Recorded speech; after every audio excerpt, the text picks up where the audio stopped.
Welcome to the Business Spotlight series. My name is Dona Kappmeyer, and I'm the CEO and firm owner of Capital Game Plan Consulting and Action Coach in South Texas. And I am going to be your host for today. I'm very excited to have our special guest, Sean Reiter, on our show. Sean is the owner of Bloom City Coffee in Portland, Texas. And today we're going to speak with Sean about his journey to get to where he's at today and the challenges and successes of owning and operating a business. If this is your first time on our channel, please be sure to like and subscribe so that you can get notifications when we publish new content. Well, Sean, welcome to our show. It's great to have you on. Thank you for having me, and thank you for the invitation, Donna. Appreciate You it. betcha. You Happy to be betcha. here. I'm looking forward to the conversation today and learning some new things about you and learning some new things about Bloom City Coffee in Portland, Texas. Yeah, no, I'm happy to share. Great. So let's go ahead and talk about structure. You got a little bit of a unique business structure. So if you can kind of share with our audience about what that looks like. Yeah, so the current structure for Bloom City Coffee right now, I have five business partners in this business, and we all hold equal equity ownership in the business. Okay. I don't recommend that type of structure. Um, the reason that we have that structure is that there's a story behind it, really, and I'll try to give you the nutshell version. So Bloom City Coffee Company started off as two separate companies. Okay. We had a retail shop called Bloom Coffee Works, and then there was the roasting part of the business that was called Harbor City Coffee Roasters. And Harbor City Coffee Roasters was roasting the coffee for Bloom Coffee Works, and that's how we met, and we became friends quickly. And we operated separately for about a year. There was three owners in that company, and then three owners in Bloom Coffee Works. It's myself, my brother-in-law, and my sister. Okay. And we decided about a year into the partnership to merge companies. And we were all kind of new to business, or business to this degree, I should say. We were all kind of new to it. And when we structured Bloom City Coffee Company, everybody wanted equal ownership, which at the time seemed like an okay idea because every one of the partners were going to be working in the company. So Okay. everybody had a job to do, right? And it worked fine. It worked great up until COVID. When COVID came along, we had to shut down for 10 weeks, and people still had bills to pay, and so uh, all the partners pretty much kind of went their separate ways, got jobs. My brother-in-law joined the Coast Guard, got shipped off to the East Coast. A couple of the other partners, went off and started doing other full-time jobs. And so the coffee shop was kind of left in limbo, so to speak. And flash forward a couple of years, we got through COVID, we figured everything back out again, and we're operating. We had to, find our suppliers again. It was basically having to learn how to do the business all over again. And we'd only been in business a couple of years at that point, and we had just finally started getting everything figured out and started running on an even keel. And then COVID, threw all that out the window. So then I took about another 2 more years to figure everything back out again. And today, I still have the five business partners, but everybody's kind of acting, it's more of like a silent partnership. Okay. And I handle, I have shop managers and everything that handle the operations, the daily operations of the store. So I really kind of have more of a high level view of Bloom City Coffee from where I'm sitting. And so that's kind of the structure that we're at now. It is an LLC partnership. But you mentioned now the other ones are kind of in a silent partner role. So you're the primary decision maker then? I'm the primary decision maker for the time being. Yeah. If we have any, Okay. if any, we have any, crazy big stuff, if people want to invest in the business or something, then I get the rest of everybody involved. But for the most part, yeah, I'm the primary decision maker. Awesome. So tell me a little bit how you got the name Bloom City. Okay. Bloom City Coffee Company. All right. So when you're making a pour over coffee, let me back up a little bit. We had to get into one of our local grocery stores here in Texas. HEB is, one of the top grocery chains in the state. Everybody loves them. We really wanted to be inside of our local HEB. And so I went and pitched to the board at their headquarters, and I picked the first business plan that I pitched to them. They did not like it, and they said, "No, we don't like it." So we came back, reformulated, came up with a new idea to do specialty coffee, locally roasted, and do hand brewed pour overs, things of that nature, right? Just a more unique experience for the HEB shoppers. And when I went back and pitched that one, they said, "Oh, this is great. This is in line with what we're trying to do, right?" And so the when we were coming up with the name for Bloom Coffee Works, that Bloom Coffee Works wasn't even on the list of names. We had probably 180, 190 different name ideas that we were trying to figure out. And while we were talking about it, we were sitting in my living room, and Christian, my brother-in-law, we were talking about the art of the pour over, and one of the very first steps of making a pour over is you have to allow the coffee grounds to bloom. And what that is the gases being released out of the coffee grounds after you saturate the grounds, right? And I said, "Oh man, well that's an important step of brewing coffee. Why don't we say Bloom Coffee Works, right?" And they said, "No, we don't like that. That's a dumb idea." But after messing around with the design, our original logo design was kind of a rough sketch of the caffeine chemical compound, the chemical diagram of caffeine.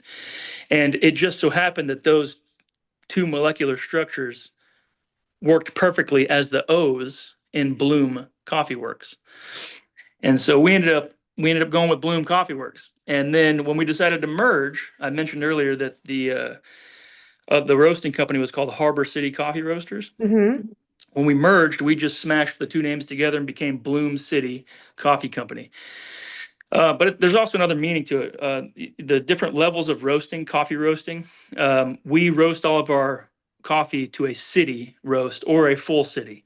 So those are the two types of main roasting profiles that we roast our coffee to. So it's kind of a dual meaning, really. Interesting. That I would have had no idea. So thank you for sharing the history behind that name Hmm. and how its relevance is to making coffee. That's Right. fantastic. So you've merged the companies. You were manufacturing, basically making coffee and then selling it. So what do things look like right now? Who does your business or businesses serve? Who's your ideal customer? Right now, our ideal customers are anyone who loves coffee. Okay. Um, this is not, it's not a cheap coffee. It's a specialty grade coffee, which is the highest grade coffee that anyone on the planet can buy. Um, we'd probably have another discussion on what specialty grade coffee is really to get into detail, but All right.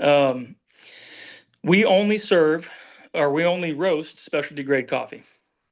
So it's the highest grade coffee. We start with green beans, and then we carefully profile roast each region, each bean to highlight the natural flavors that are in that coffee.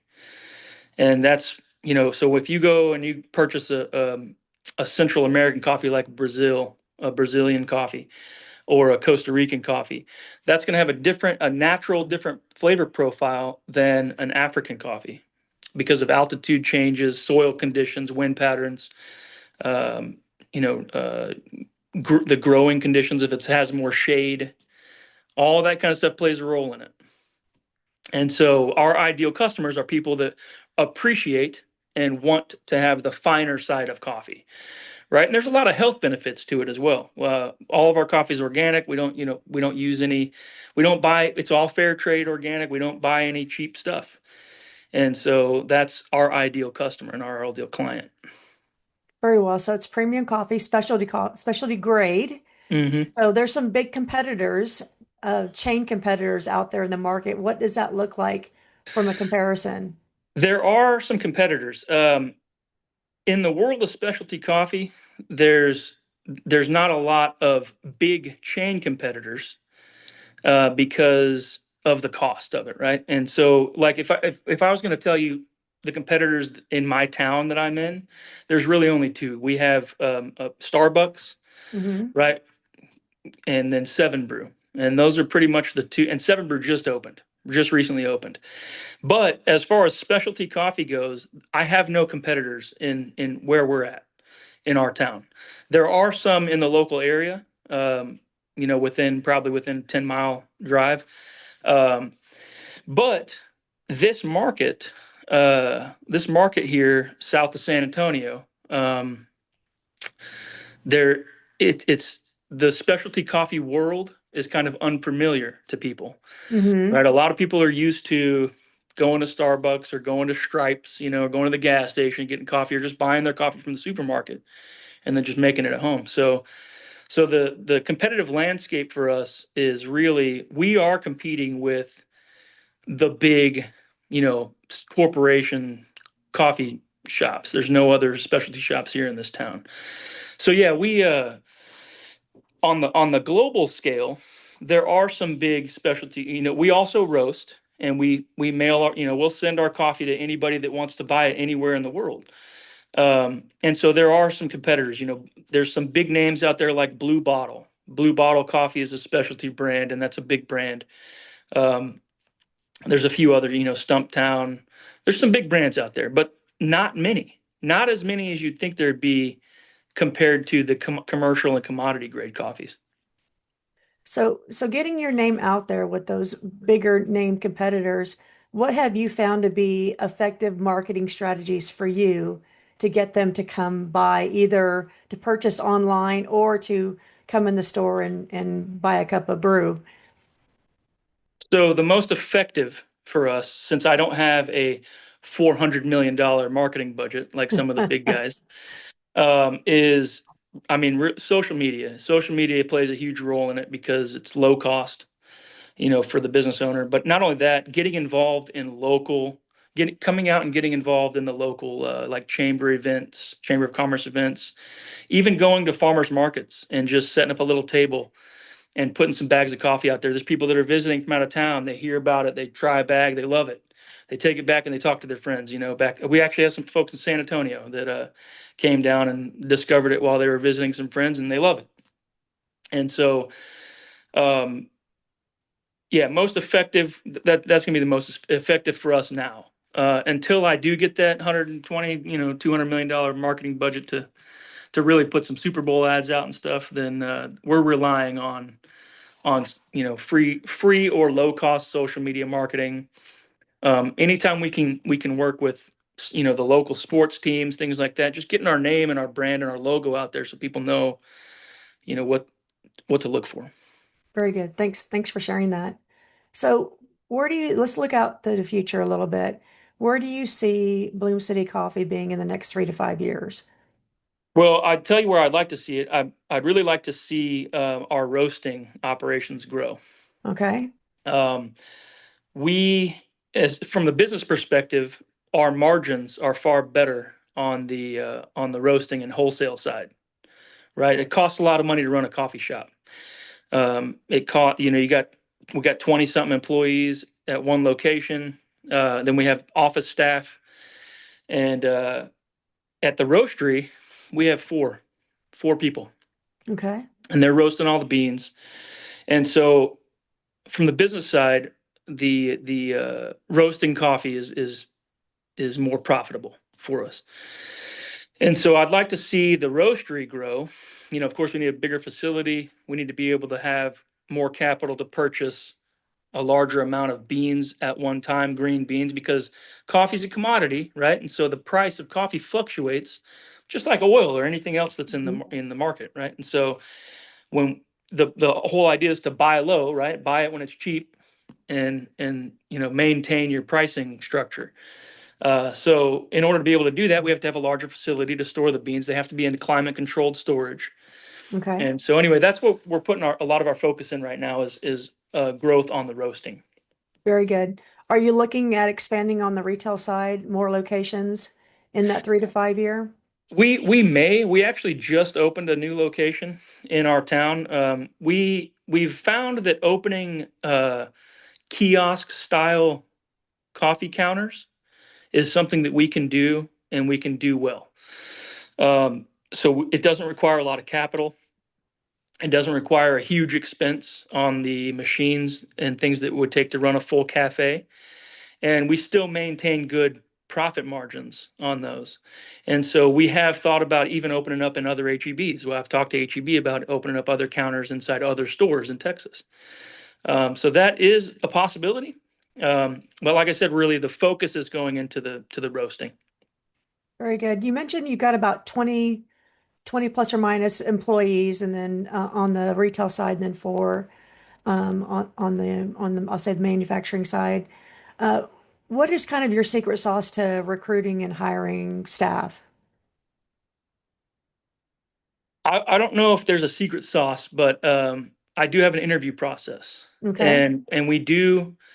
There was a paper written by Berkeley University, I don't know, a while back. I think back in the 90s or maybe early 2000s, and it had 17 targeted questions that you could ask people to understand their behavioral tendencies and their personality types, right? And the way they answered those questions would build a personality profile. Hmm. And so I just taught my manager, hey, this is what we're looking for. We need people that, you got to have outgoing folks to be baristas, people that aren't afraid to talk to people. And, there are certain personality profiles that work better, Hmm. right? And so our interview process, I think, helps out with finding the right team members in there. Um, we have been blessed to have a great team. We always have a great team, and it is, being that it's a coffee shop, um, there's a high turnover there, right? Because a lot of the times the people are coming in, they're just graduate of high school or they're Hmm. college students, and so it's a stepping stone. It's a job for them to get to the next step, right? I only have a few employees there that are long-term employees that are probably making a career out of this with me, and I mean, it's a team. It's part of my team. And so, yeah, I would say our interview process is probably the best way for us to find the right team members, the right individuals. They say it's you experience the effects of a good hire for a long time, and you experience the effects of a bad hire for a long time. And if you put that groundwork in advance before you bring them on board, you're more likely to experience a good hire. That's true, and I will expand on that a little bit. We find out pretty quickly within the first few weeks if a person's not going to be right for the role. And so when we do, um, that's they move on. Okay. We move them on. So we find out quickly it's not going to work out. Appreciate everything you've been doing. We have a 60-day training program, Okay. and we find out definitely within that time frame. Very nice. Very nice. So you're good about not letting folks who are not that ideal person linger if they're not a good fit. Correct. Yeah, You're gonna take action on that. That's, absolutely. that's You've awesome. heard the old adage, one bad apple spoils the bunch, right? It So does. we don't want one bad apple in there. Very good. So let's talk a little bit about success for you and maybe some mentors who have been some influences in your life or even books, if you want to reference that have had an impact on where you're at today. I have yeah, I've had interactions with very prominent businessmen. I don't really want to name them, but I've gotten advice from them. I wouldn't say that I've asked them to formally, give me a mentorship, right? But I've had lunches and dinners with guys, and I've asked them questions. And there are a couple of individuals that do give me good mentorship. But for the most part, the way I grew up, I didn't grow up with privileges, and and so I had to kind of learn all that stuff on my own. And so I'm a Marine Corps veteran, and when I was in Iraq, I read a book called The Warren Buffett Way, and we didn't have a lot of reading material at that time, so I just grabbed whatever was in the box that I could read. And that book really discusses his strategies and investment, but there was one area of the book that I read that really kind of I clinged on to, and it was entrepreneurship, because I didn't grow up knowing what entrepreneurship was or any of that stuff. And so I clinged on to it and decided that I wanted to be an entrepreneur, and relied on books and internet. But this is late 90s, early 2000s. Internet wasn't real prominent. There wasn't YouTube out there to go, have people give me, free YouTube lessons on how to run businesses and things like that. And so I had to get books, right? And then talk to people that uh, maybe had been there before. And again, I didn't have those kind of people in my network, and so I had to build that. So anyway, the last book I read, and I'll read books multiple times, right? Because you never know. You might go through, you read a book, and then a couple years later, I'll read it again. So the last one I just read again was a book called Never Eat Alone. And that's actually that book talks all about building your network. It's how important your network is, right? Because you're not going to do anything by yourself. You need help. You got to have people help you do that. And so that's the last book I read. But I like to every now and then I'll get into some fictions, to try to take my mind off of the business world a little bit. But yeah, uh, Never Eat Alone, great book. And I can even give you like my top five reading list, really. Maybe you can put that in the description or something. Yeah, of course I can. I'd love to do that. And Yep. I like the fact that you talk about one is having people surrounding yourself, meeting with folks, even if it's just a lunch or a dinner, and then you know you can't out earn what you learn, and reading those books is so critical, and that continuous learning is so important being an entrepreneur to get better and better and better. Hmm. And there's so much, a lot of these books, and even with our programs that we have, there's so much content. And a lot of times it takes going through it over and over and over, and you're just going to get pieces each time, but you're going to get different pieces each time.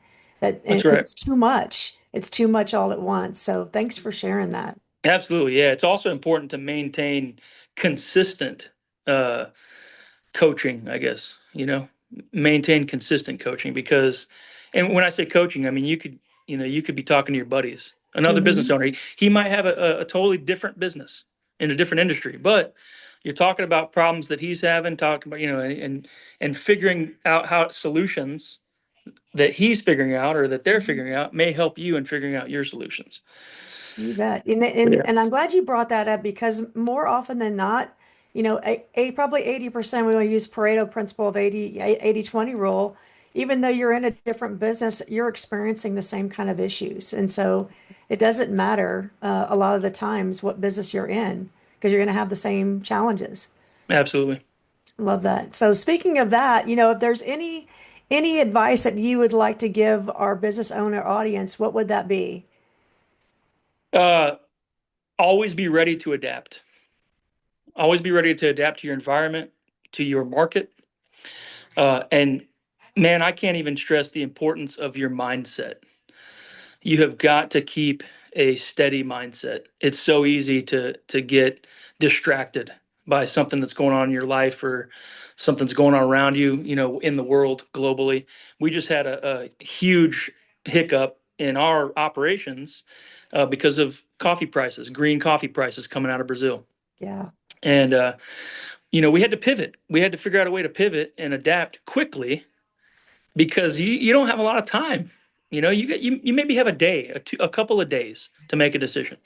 And so being ready to adapt and having that mindset and just I think the mental preparation is the biggest importance, I think, in that, in my opinion, at least. Well said.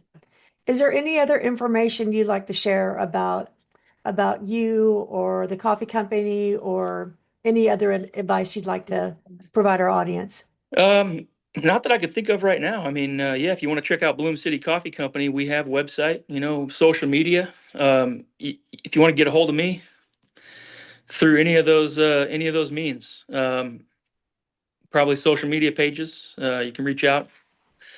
The girl that I have handling the social media will let me know, and yeah, And what is your website for our group? it is bloomcitycoffee.com. Awesome. BloomCityCoffee.com. Y'all pick that up. Go check it out. Sean, thank you so much for sharing your story. This has been fantastic. I know that I've learned a lot and I appreciate that. This is the Business Spotlight series with Dona Kappmeyer from Capital Game Plan Consulting and Action Coach KGP, along with Sean Reiter from Bloom City Coffee. I'm going to re-say that again. This is a Business Spotlight series with Dona Kappmeyer from Capital Game Plan Consulting and Action Coach KGP, along with Sean Reiter from Bloom City Coffee. Please be sure to like and subscribe so you can continue to see our great content. Thank you so much for being with us today. Sean, thank you for being on our show. Thank you for having me. I appreciate it. Awesome. Well done.